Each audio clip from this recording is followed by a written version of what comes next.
So the anime adaptation of Shaman King Flowers, the sequel series of Shaman King, has started airing. So it got me in a nostalgic mood for Shaman King, a series which is near and dear to my heart.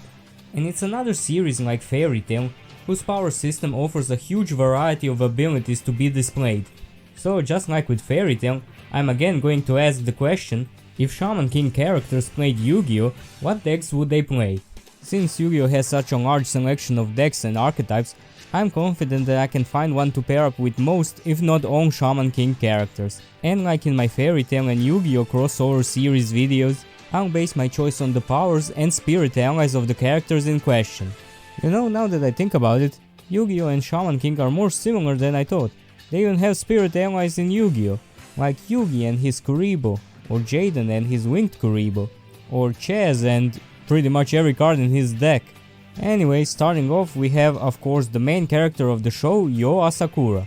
This always relaxed, always slacking shaman is paired up with the always serious Amidamaru, the spirit of a dead samurai from 600 years ago.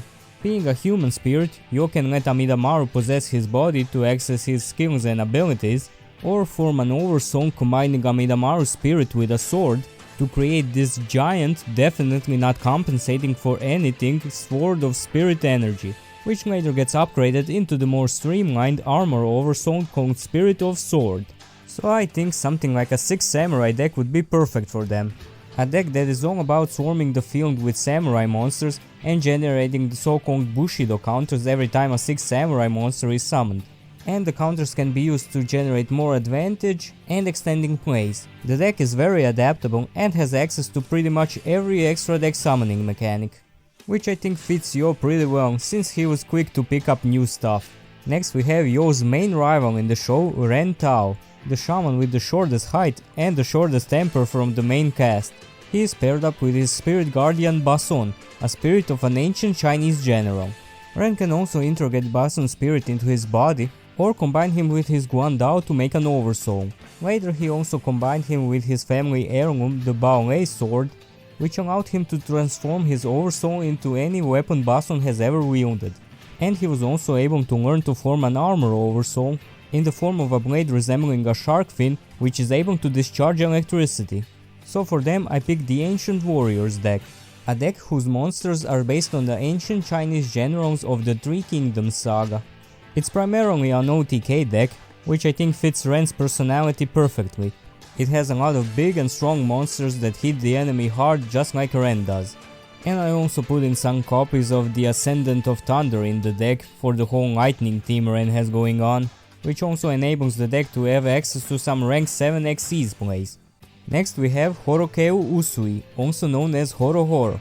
This shaman of Ainu descent can control ice and cold, but in contrast to that he's quite a hothead, and his guardian spirit is Kororo, a type of nature spirit known as the Koropokuru. He is only ever shown to use Kororo's spirit to form an oversoul using either his snowboard or the Ikupasui stick given to him by his sister. With his nature spirit's power he is able to conjure ice or even summon a giant avalanche, and his armor oversoul is able to produce extreme cold, which ravages his target from the inside out. So I think something like Ice Jade would fit them quite well. It's a more defensive deck focused on stalling the opponent, with some floodgate-like effects, and they can reduce the opponent's monster's attack. So you can say they kinda freeze your opponent, which I think fits perfectly with Horohoro's ice theme. Moving on from a shaman that can control ice, we have one that's all about fire. Next up is Lyserg Detail. He is a dowser who uses a pendulum in conjunction with his guardian spirit Morphine, a spirit of a poppy flower resembling a fairy. And later on he also acquires the archangel spirit Zelel, which is also a car, specifically a Lotus Elise. So yeah, there are also transformers in Shaman King.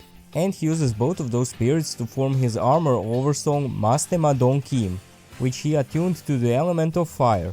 So because one of his spirits is an angel and the other resembles a fairy, I thought a fairy type archetype like the agent would be a perfect fit for him. It's an older archetype that didn't really have much synergy with each other, just that most of them preferred to have Sanctuary in the Sky on the field, but as most of the older archetypes they also got some new support recently, and now they have a more consistent game plan. And while the agents obviously represent Lyserg's angel spirit, as for the Poppy spirit and his fire abilities, I put in Black Rose Dragon and Ruddy Rose Dragon in the extra deck to represent those. And well, they are just good cards in any synchro deck.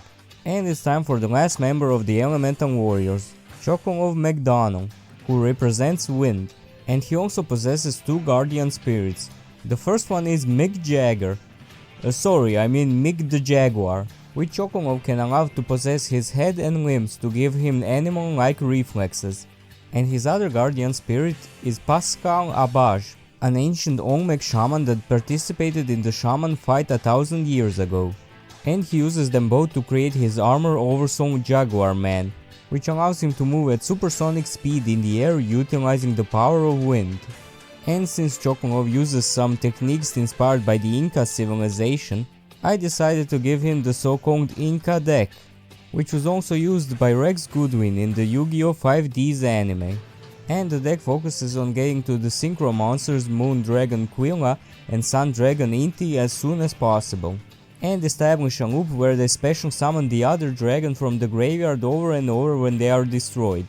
And there isn't really a Jaguar in the deck to represent Mick, but there is Phaelon Cerberus, man that name's hard to pronounce, and the Tiger Devloren in the extra deck, so it will have to do. Next up is Yo's wife, Anna. She's an Itako, which isn't your typical shaman, so she doesn't have a guardian spirit.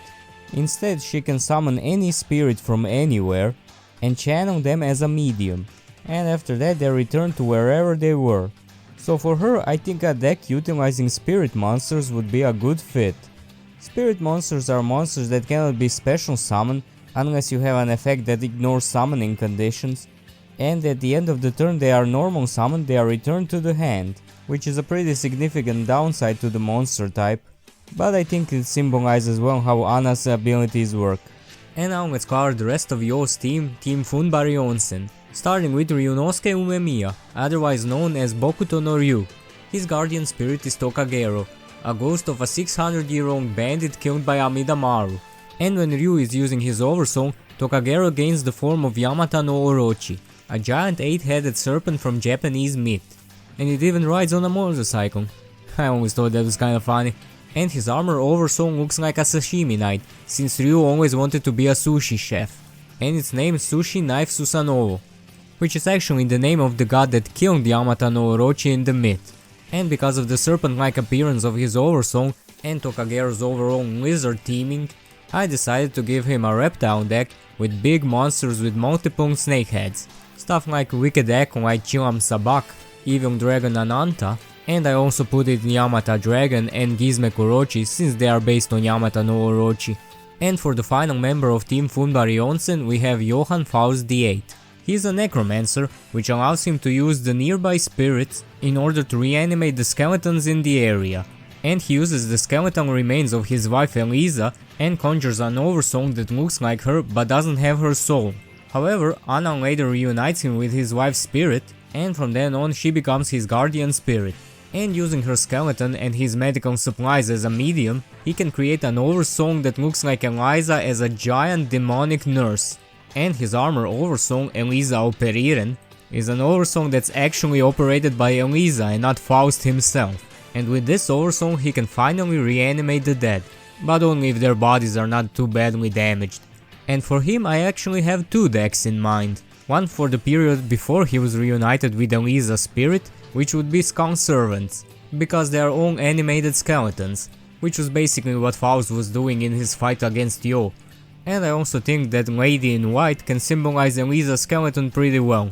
And they even have a little skeleton dog in the artwork, just like Faust has. And the other deck for when he is reunited with Elisa's spirit is Nurse Burn, which has the capacity to heal others, i.e. give them more life points, but in the right circumstances it can also damage them. And that's pretty much the whole shtick of the deck, to kill your opponent with burn damage.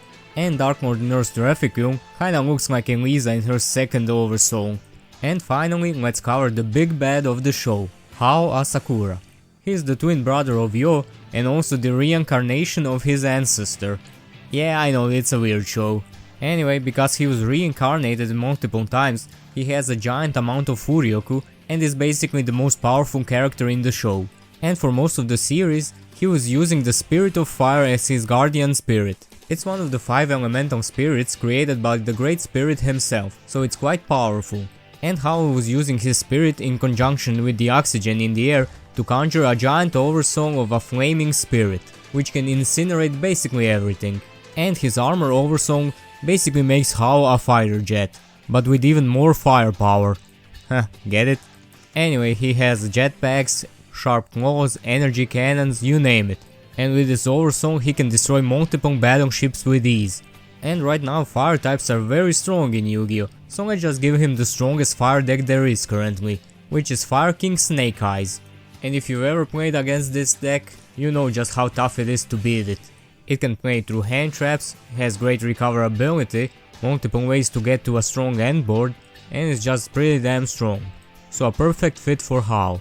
And here's a bonus deck for him, since, spoilers, at the end of the show he becomes Shaman King and merges with the Great Spirit, which basically makes him God.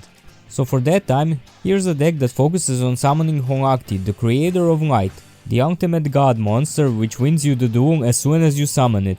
But in order to do that, you need to tribute the 3 Egyptian gods. And this deck, made by Dual Evolution a bit over a year ago, utilizes the sacred beasts and Egyptian god support to get them easily on the field and do just that. And there you have it, those are some of the Shaman King characters paired with Yu-Gi-Oh! Decks I think would fit them. And I'm probably gonna do a couple more of these videos because I still have some more ideas. But until then, hope you enjoyed this and I'll see you next time. Bye!